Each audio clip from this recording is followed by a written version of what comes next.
Tonight on Beyond the Darklands, one of Australia's most vicious serial rapists and murderers. He's a man who has no conscience, no soul. Peter Dupas was just a baby-faced 15-year-old schoolboy when his attacks against women began.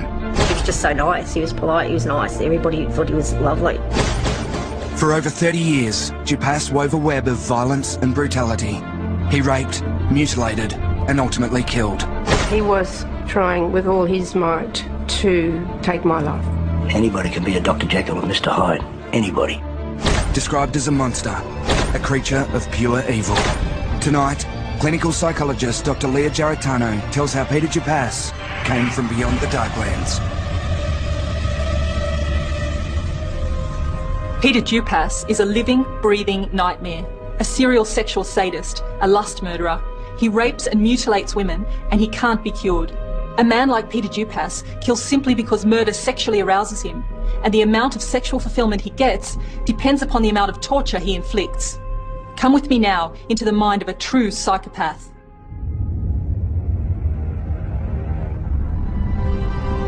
Peter Norris Dupas's story begins in the middle-class suburbs of post-war Australia. The third child of older parents, he was born in Sydney on July the 3rd, 1953. When still a baby, Peter's family moved to Victoria. It was a great family unit. They appeared to be certainly the mother and the father, for that matter. He was a hard-working man, and the mother was a very loving person.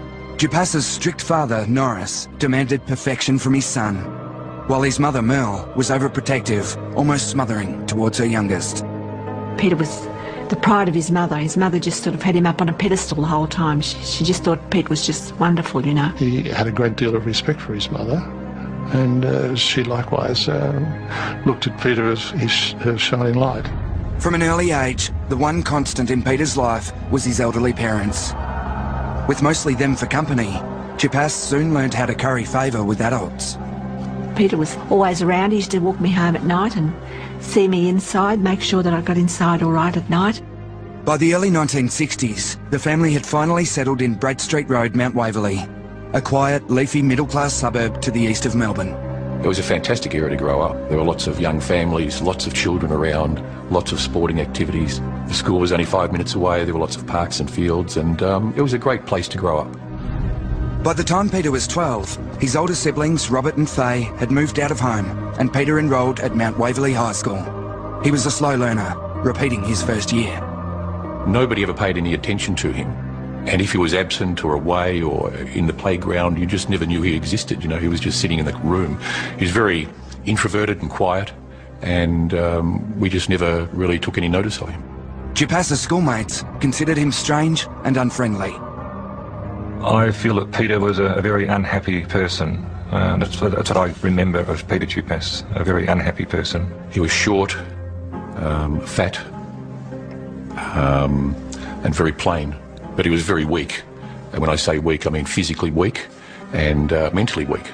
He was called Pugsley because he was overweight, he was slow, and he looked like the little kid on the Addams Family. And he mustn't have liked that very much, but one day in particular, I remember he was teased, and someone had called him Pugsley, and at this particular time maybe he just had a gutful of it, and he must have got angry. I just remember his face just changing, and to me it just turned evil. Peter didn't bond with his people of his own age, so he had no peer group situation, and he was sort of isolated. My son did say that he had funny eyes. Something about his eyes that were a bit sort of scary, you know. He did have very dark eyes. Most people you can say, well, that's the pupil and that's the colour of the eyes surrounding the pupil, but you can't see it. It's very difficult to detect in Peter's eyes. My son said, I don't know with Peter, but, you know, he just felt uncomfortable around Peter at that time. There's increasing evidence that biology can play a role in the creation of psychopaths. And there's a theory that sexual sadists are born with their neural pathways wired all wrong, so that when they become sexually aroused, their brains tell them to seek, to devour, to attack their prey. Within a few short years of the Dupas family moving into Mount Waverley, strange rumours began to surface of underwear disappearing from clotheslines and menacing eyes peering at women. The neighbourhood chat was the fact that there was a peeping Tom in our particular area, and we were all very vigilant and concerned. Peter Dupas was 15 years old and showing the first signs of a confused and disturbing sexual profile. One November day in 1968, still dressed in his school uniform, he paid a visit to the young mother next door. She was home alone with her 5-week-old baby. I went to the door and Peter was there, and he said, with a bit of urgency in his voice, he said, "Can you lend me a knife? Because I need to peel some potatoes." And well, dumb me, I didn't think twice about it. I went to the drawer and gave him one of those little sharp knives. And he took it, and within seconds, he came towards me. From then it was on. I mean, I ended up lying on the floor with him on top of me, and I was cut. My hands were cut because I was fighting to keep the knife away from me. Couldn't run away because my baby was there. I was grasping at straws saying, "Look, you need help. You need someone to help you. We'll help you. You'll be all right." And then he was mumbling, actually, and he says, "I've got to finish it. I've got to finish it." That's what he was saying when I was trying to get control of him. The frenzied attack was over as quickly as it had begun. I survived, which was a miracle, because he was trying. He was trying with all his might to take my life. Simple as that. It is a shock to hear that Peter Dupas carried out such a violent attack on his neighbour when he was only 15. But you see, he would have been having violent fantasies from as young as 5 or 6. He would have been planning his first rape as early as 10 or 12. Dupas is weak, so he's targeted a young woman with a baby, knowing she can't escape. But he's also fixated on mothers. He feels both disgust and intense sexual arousal for mothers, and for women of any age. No one felt safe anymore in the leafy streets of Mount Waverley. And now that Dupas was aware of how powerful he felt with the knife in his hand, no one was safe. Peter Dupas's shocking criminal career began as a 15-year-old schoolboy, when in 1968 he violently attacked his next-door neighbour with her own kitchen knife. Dupas received 18 months probation for the attack and was also sent to the Larundel Psychiatric Hospital for observation. When he was in Larundel, the reports of him there were he was a model child, so caring and friendly and lovely and helpful and everything, just perfect. But I've heard that he was very good at being like that. He was released after just 2 weeks, with a psychiatrist noting Peter appeared to have been overprotected by his mother. I spoke to Merle on the phone and she said, his mother, and she said, "Oh, Carol," she said, "it was just a brainstorm that Pete had. It was just a brainstorm," she said. And I thought, well, that's very strange, you know. Yeah, it was unbelievable that he was back home so quickly. And I said to the police, "Why is this so? I mean, how do we know what he's going to do next?" They said, We don't know." No one could know what Dupas would do next, because his appetite to rape or kill would overcome him at any time. When his mother denies the seriousness of this attack, we have to wonder what else she might have missed in her son's upbringing. Failing to intervene when a child like Dupas exhibits bizarre or violent behaviour just reinforces that behaviour. The child sees it as normal, but no one else does. He's rejected, and that sends him back into his fantasy world where he feels powerful. And that's where he'll shape his next act of violence. Peter Dupas was evolving into a strange and violent predator, a psychopath, and the peaceful community of Mount Waverley could never be quite the same again. I think that just everybody was aware and very cautious. It was a real shock to us, you know, a terrible shock, as it was to everybody, I think. We moved out within weeks. We pretty quickly realised that there was no way we could stay there. Well, it was just not an option. Dupas managed to hide his true self. His family threw a protective shroud over the disturbed teenager. His older brother Bob always looked out for him, and when he was 17 he left school and went to work with Bob as an apprentice fitter and turner at the local factory. The impression that we got with Peter was that he was a good young kid, he was a very helpful young man, he had a baby face, people used to like him and mother him a little bit, if you like, the older women at the plant. He was about 5'7", He was had droopy shoulders, he had blonde hair, he had a smile, he seemed happy enough. Dupas worked hard to maintain this facade of normality, but cracks would soon begin to appear. Peter had a girlfriend at the time, but I didn't know her. I even believe he may have even been engaged to her at one stage. I think her name was Heather, and she was a nurse. When we had our Christmas dance, I think the first year that he was there, he walked in and his girlfriend had a couple of black eyes, and I didn't say nothing to him at the time, but the following Monday, he says, "Oh, Pete, you know, you shouldn't really hit your girlfriend." And that's when he turned around and belted me in the stomach. And I wasn't hurt, but I was quite surprised that he had the gumption to have a go at me. Peter was living a double life and certainly fooling a lot of people. You can't pick a psychopath by their appearance. They're successful in fooling people into thinking they're harmless because they usually look like everybody else. And psychopaths are experts at lying.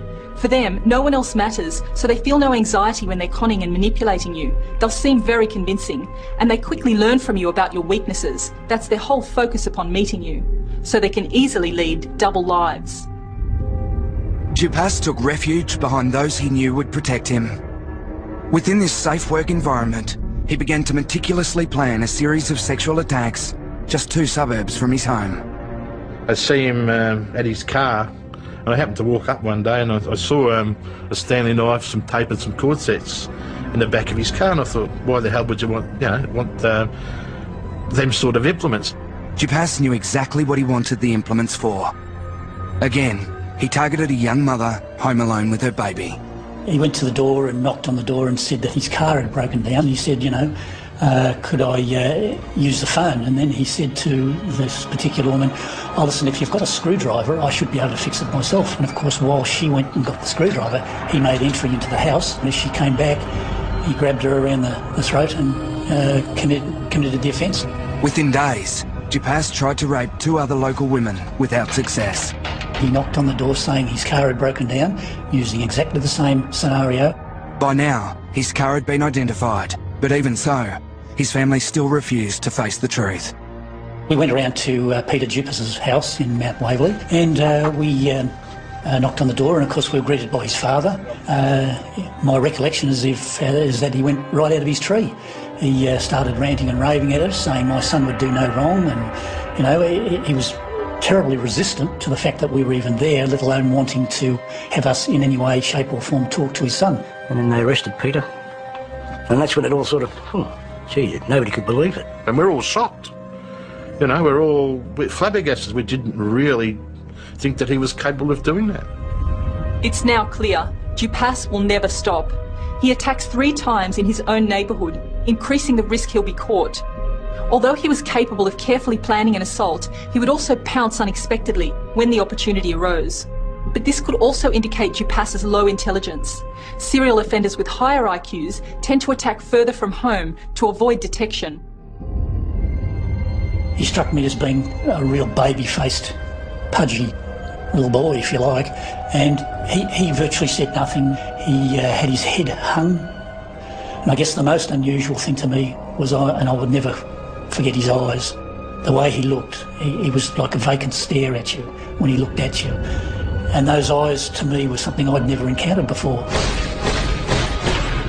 I got the feeling many times over during the interview that, okay, this guy's going to, looks as though he's going to admit something to us. And then it's as though something came over him and he just straightened himself up and just would say, I wasn't there, I deny everything. In September 1974, 21-year-old Peter Dupas was convicted of rape and sentenced to 9 years. It was his first time behind bars. Dupas was beginning to discover his true self as his crimes were escalating. His polite manner had most people fooled, but there was one detective who could see the true monster within.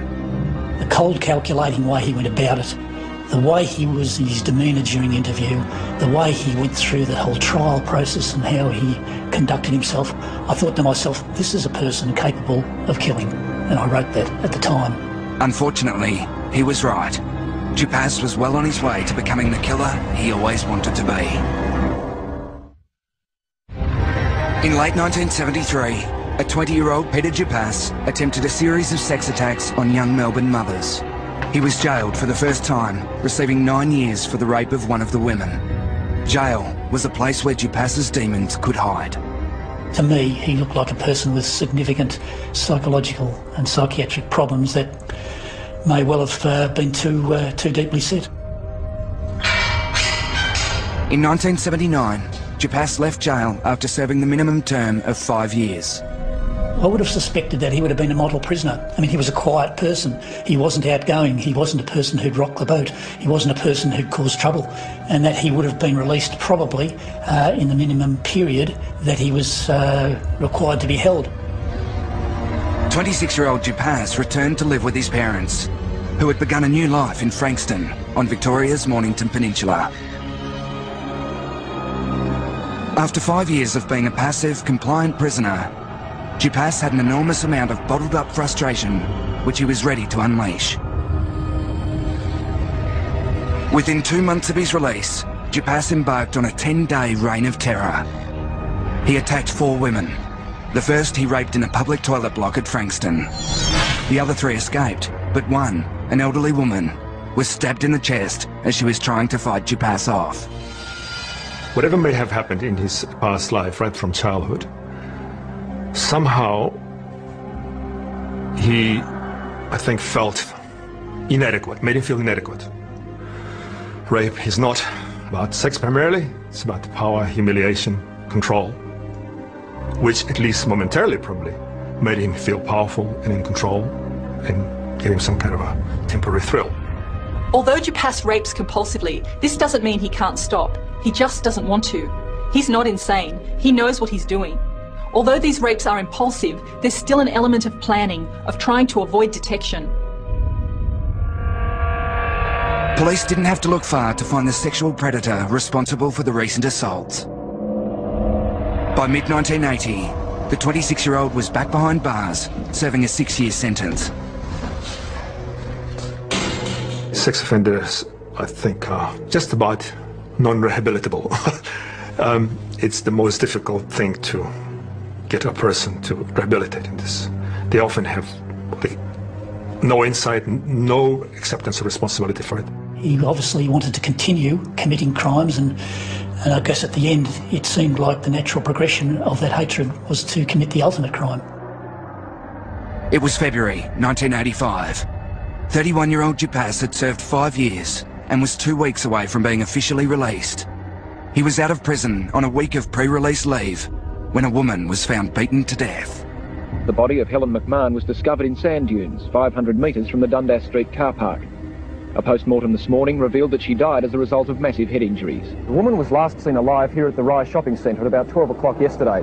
However, her movements after then and before the discovery of her body are still a mystery, and police are appealing to the public for assistance. It was a number of years before investigators discovered Dupas was on pre-release leave and living in the Rye area at the time of the murder. Although never charged, police believe Dupas to be the killer. I'm quite sure that his name would have crossed the lips of a number of homicide detectives in dealing with unsolved murders against women. Just 4 days after his official release in early 1985, Dupas headed straight to a beach near the scene of Helen McMahon's murder. There, he stalked, then raped a 21-year-old woman. He was back behind bars just before his 32nd birthday, having been convicted of rape for the 3rd time. You have to understand that the system over the years has really tried to help Peter. There were any number of professionals, psychiatrists, psychologists, psychotherapists. He was part of a sex offenders group in Pentridge.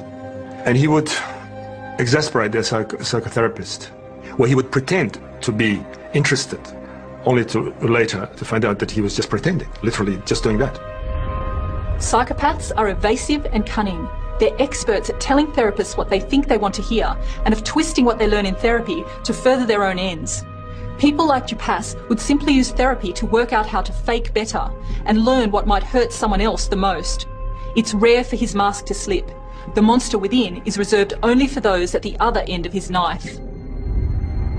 Jail contained and repressed the monster within, and there seemed only one way out for Dupas's extreme frustration. In Pentridge's psychiatric G division, he attempted suicide twice. But soon, the possibility of escape presented itself. Her name was Claire. Peter was working in the laundry part of Penkridge at that time, G Division, and he let himself go really badly. And I had to talk to him and asked him why he was reacting, he was acting like this, and it was very obvious from our conversation that he was deeply depressed. Claire was a psychiatric nurse and 16 years older than Dupas. She thought she could turn his life around. He would talk to me about everyday things, or how he was feeling, physically, or if he'd been having bad dreams or nightmares or whatever. Claire took Dupas under her wing, and sensing a golden opportunity, he made an extraordinary proposal to her. Was Peter Dupas finally putting an end to his evil ways? Or was he just drawing Claire into his manipulative games? In 1985, 32-year-old Peter Dupas was serving 12 years for his third rape conviction. In Pentridge Jail, he met Claire, a kindly nurse 16 years his senior. Sensing an opportunity, he formed an attachment to her, eventually proposing marriage. He always worried that, he was going to be 40 and there was no one waiting for him at the gate. Claire accepted Dupas's proposal. And in August 1987, when Dupas was 34, the pair married in Castlemaine prison. I felt I had an obligation to see him through, at least through his time in prison, and then always hoping that when he was released, that, we'd see the other side of him, that he would become more masculine and take more responsibility. But that didn't happen. It would be almost 5 years before they would live together as husband and wife. The couple eventually set up house on his release in March 1992, in the quiet Macedon Ranges north of Melbourne. Although consummated, this was never going to be a normal marriage. Dupas was 39 years old and about to live with a woman for the first time since leaving his mother's side. It was a mother-son relationship. There was really no intimacy, and in some ways this is something I'm very thankful for. That I didn't have to put up with, being molested in bed or whatever. He was very possessive of me, yes. He didn't like, say if any of my family did come, he had to be right there, like listening to every word, and not that we wouldn't be talking about him, but, he had to be the number one. After 20 months of living together, Claire believed her husband was reformed. She wasn't even suspicious when a woman was stabbed to death in nearby Sunbury. A neighbouring shopkeeper found Renita Brunton's body in the rear of her recycle fashion shop around 5 o'clock yesterday afternoon. The murder has unsettled the small community.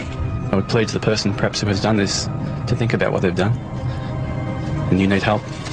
Years later, a task force would be established to investigate links between Dupas and unsolved murders, particularly those involving women who had been stabbed. Police now believe Renita Brunton was Dupas's second murder victim. It was Christmas 1993, 2 months after Renita's murder. Claire had to work overnight at the local nursing home. Dupas became inconsolable. He panicked, insisting he join her. He was just sort of standing between me and the door, and I said, look, will you just please get out of it, just get out from under my feet. I said, just go and do something, anything, but get out from under my feet, you're driving me crazy. And we came home that night, and then he went down to the shed, and he had prepared everything in the shed to say he was going fishing, and he showed me these things, and he told me he was going to Trentham. Dupas packed the car with everything he needed to commit a murder. Knives, a balaclava, a plastic sheet, and a shovel. The next morning, he left home, his pockets stuffed with handcuffs, masking tape, and condoms. But instead of going fishing at Trentham, he headed to nearby Lake Eppalock. So he had made up his mind the night before what he was going to do. Dupas entered the toilet block of the local caravan park. He forced his way into a cubicle and held a young woman captive. She managed to fight him off, and Dupas fled the scene with the woman's friends in pursuit.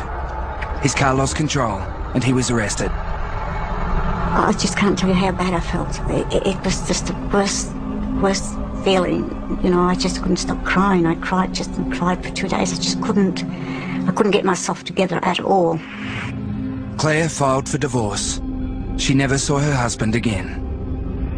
How do men like Dupas manage to find a partner when they've already been convicted of such terrible crimes? Well, Dupas learned early that presenting as a helpless, naive boy would attract certain people to him, namely women who want to mother him. These women become tangled in a rescue fantasy, believing that they could be the one person to fix him. If they gave him enough love and guidance, he'd be cured. Fortunately for Claire, this was not a fatal mistake, as it has been for others who've married serial killers. Despite his history and all the evidence, Dupas was only charged with false imprisonment for the Lake Epilogue attack. He was sentenced to just 3 years and 9 months. Dupas was now 41 years old.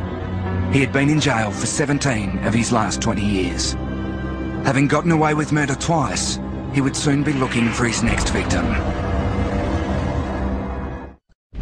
By September 1996, 43-year-old Peter Dupas had finished his 4th jail sentence. He'd spent 20 years in jail for sexual offences. Each time he'd been released from prison, Dupas had moved to a different area of Melbourne where no one knew of his past. Then the attacks against women would begin again. Dupas created a web of terror, and still he got away with it. Look, it embarrassed his family no end. You know, the parents actually moved interstate, and his father basically died before his time. No doubt the stress of the whole thing. Within a few months, he was living in Melbourne's northern suburbs. He found work in a Salvation Army joinery workshop for former prisoners. I first met Peter in about 1996, I think it was. My husband at the time was working where Peter had been released from jail, and they were working together. And Peter and my husband struck up a friendship, and yeah. It was the first time I thought he had truly, perhaps, made an attempt at changing his life. He was more sure of himself, and then there was a reduction in anxiety. So that made me think that perhaps, you know, there's a process of maturation has taken place, and let's give him a chance. Oh yeah, he had everyone fooled. He was just so nice. He was polite, he was nice. Everybody thought he was lovely. Dupas successfully hid the truth about his violent past from his new circle of friends. He even found another girlfriend who typically took on the mother role in his life. She was very domineering and demanding, and he did whatever she said. Dupas's live-in girlfriend left for a long overseas holiday in September 1997. He became unhinged and obsessively called a succession of escort agencies, massage parlours and phone sex services. Then he prepared himself for a frenzy of violent crime, worse than anything that had come before. Prostitute Margaret Ma was found dumped off the Hume Highway at Somerton in October 1997, just hours after she was seen in a Broadmeadows supermarket. Dupas's victim worked as a prostitute just 1 street away from Dupas's house. The 40-year-old was under a cardboard sheet, her clothing partially removed. The body had been mutilated, the left breast had been completely severed. The mutilations would become a vital clue to solving this murder. Police began piecing together a pattern of attack, helping them identify characteristics of the vicious killer. Killers like Dupas leave their psychological fingerprints at the scene. This is their signature behaviour, something a killer does to satisfy his emotional needs. For Dupas, this was the slashing of the victim's breasts and thighs, whether they were alive or dead. Peter Dupas was still on the hunt. For several weeks, he'd been stalking women in Melbourne's vast Fawkner Cemetery, in an area near his grandfather's grave. Then, on the afternoon of All Saints' Day, November 1st, he went into the cemetery with murder on his mind. 25-year-old bank officer Mersina Halvargas was reported missing at 2 this morning when she didn't come home from the cemetery. Police made the grim discovery soon after. The victim's body was found face up between the headstones, only metres from her grandmother's grave. Mersina Halvargas had been paying her respects at her grandmother's grave when Dupas attacked and stabbed her violently in the chest. The horror of Mersina's murder shook Melbourne, and women feared for their lives. No one could imagine anything worse. But Dupas's next move would be beyond comprehension. Detectives door-knocking the quiet neighbourhood in a bid to solve the puzzle behind the brutal murder of the nursing home's leading light, Kathleen Downs. The 95-year-old's body was found in the room she'd lived in for 8 years. Police traced phone calls from Dupas to the nursing home where the bubbly grandmother, Kathleen Downs, lived. The callous murder of Mrs. Downs remains unsolved, but police believe Dupas is responsible. The sickening pattern of Dupas's crimes was slowly emerging, but sadly, it would take the life of another young woman to finally bring the killer undone. The city of Melbourne was gripped by terror with reports of stalking, rape, and ultimately 3 horrific yet unsolved murders. Women feared for their safety. Over a period of 3 months beginning in October 1997, Peter Dupas is believed to have murdered 3 women in the city of Melbourne.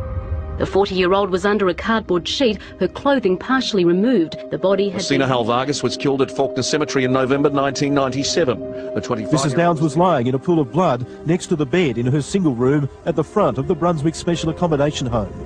No one knew where the killer would strike next. It's very scary. Very, very, very scary. Dupas targeted psychotherapist Nikki Patterson through a professional ad placed in the local newspaper.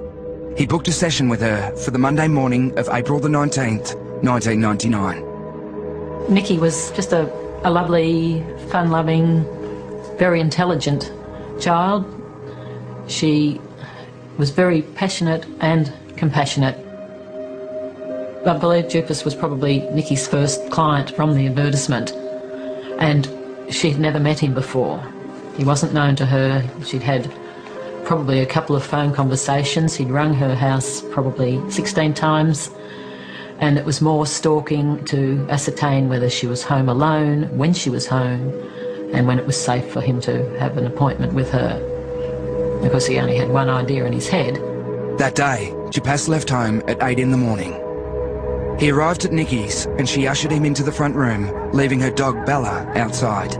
Dupas was scared of dogs, and this would prove a fateful move. Nikki was professional. She would never have the dog in the house, of course, when she was seeing a client. When she returned with 2 cups of coffee, Dupas attacked her. He stabbed her in the chest and back 27 times. Then he cut off her breasts. He used a false name and he used a false number. Those details were in a diary of Nikki's, and Dupas, even though he did go through the house, he missed them. So he did his best to disguise the crime, but not enough. On the Thursday night, it was 3 days after Nikki was found, the detective rang me and said, we have made an arrest. The name is Peter Dupas. He has a history, he's a serial rapist. And then he rang back 6 hours later to say that he'd been charged. Nicole Patterson's calculated murder shows the depth of Dupas's inner fury. He stabbed her 27 times. Such a frenzied attack is known as overkill, creating far more injuries than are needed to cause death. Overkill is the result of cumulative rage, extreme anger and frustration that Dupas kept hidden until he had his victims alone and helpless. Pain and loss showed on the faces of those who were there to remember their friend Nikki Patterson, who'd been taken away from them so suddenly. The dog that she owned when she died went to her funeral. Bella was her baby, and I recall, whenever I was over there. When Nikki's name was mentioned, Bella would bark, and when they took Nikki away, Bella howled. On August 15th, 2000, Peter Dupas was sentenced to life imprisonment for Nicole Patterson's murder. Incredibly, he would appeal his sentence several times. When you saw Dupas at the trial, I don't believe I would have looked twice at him in the street. I looked at this person the first time and I thought, no, you couldn't have done it. You could never look Dupas in the eye. He would come out from the door into the courtroom and he would never make eye contact with anyone. Keeping a close eye on Nicole Patterson's trial was the family of Messina Halvargas. Messina's parents had long suspected that Dupas had killed their daughter. In 2001, Victorian police set up Task Force Mikado to investigate Dupas over several unsolved murders. In October 2002, he was charged with the murder of prostitute Margaret Marr. Experts found only one other case involving a similar mutilation. The jury heard the victim was psychotherapist Nicole Patterson, who was stabbed to death in her Northcote home. The person who mutilated her is the same person who mutilated Margaret Ma, that is Peter Dupas, the prosecution claims. Dupas has pleaded not guilty. On August 11th, 2004, Peter Dupas was sentenced to a second life term for the murder of Margaret Ma. Meanwhile, the family of Messina Helvargas still waited for justice. I don't think he has the capacity to fully own up to such a crime, because to really take full responsibility for it, you have to conclude to yourself, it's your monster. This man, who never confessed his shocking crimes to police, was to do so to an unlikely character he met in prison, a fellow inmate and disbarred lawyer. Andrew Fraser says Peter Dupas confessed numerous times to killing Messina Helvargas at Faulkner Cemetery 10 years ago. Andrew Fraser's testimony sealed the killer's fate. The public outrage over the murder of Messina Helvargas was intense. In an unusual move, the judge allowed a camera into his courtroom when he sentenced Dupas in August 2007. For the murder of Messina Helvargas, I sentence you to life imprisonment. I refuse to set any minimum term. Life means life. Remove the prisoner. A 10-year crusade by a grieving family vindicated in one word, guilty. I always believe that I'll come to these. Peter Dupas will never get out of jail. He's been convicted of 3 murders, but police believe he's committed at least 6. I don't believe there was ever a chance of rehabilitation for Peter Dupas. I believe he was born the way he is, as a psychopath. It's very unfortunate to say that a person doesn't or shouldn't deserve to be on this earth, but I guess he'd be one that I'd have to say would fit that category. The case of Peter Dupas raises many important and frightening questions. Firstly, can a child be born evil? I don't believe so, but there is evidence that children can be born with a reduced ability to empathise with others and increased capacity for violence. So when we identify those characteristics in a child, what can be done? Well, therapy with young children who are showing signs of disturbed behaviour is critical, because if these problems aren't addressed early, there's little we can do. There's virtually no evidence at the present time that we can cure an adult psychopath. And in the case of Peter Dupas, there's one question we can answer. If we let him out, will he kill again? The answer is yes.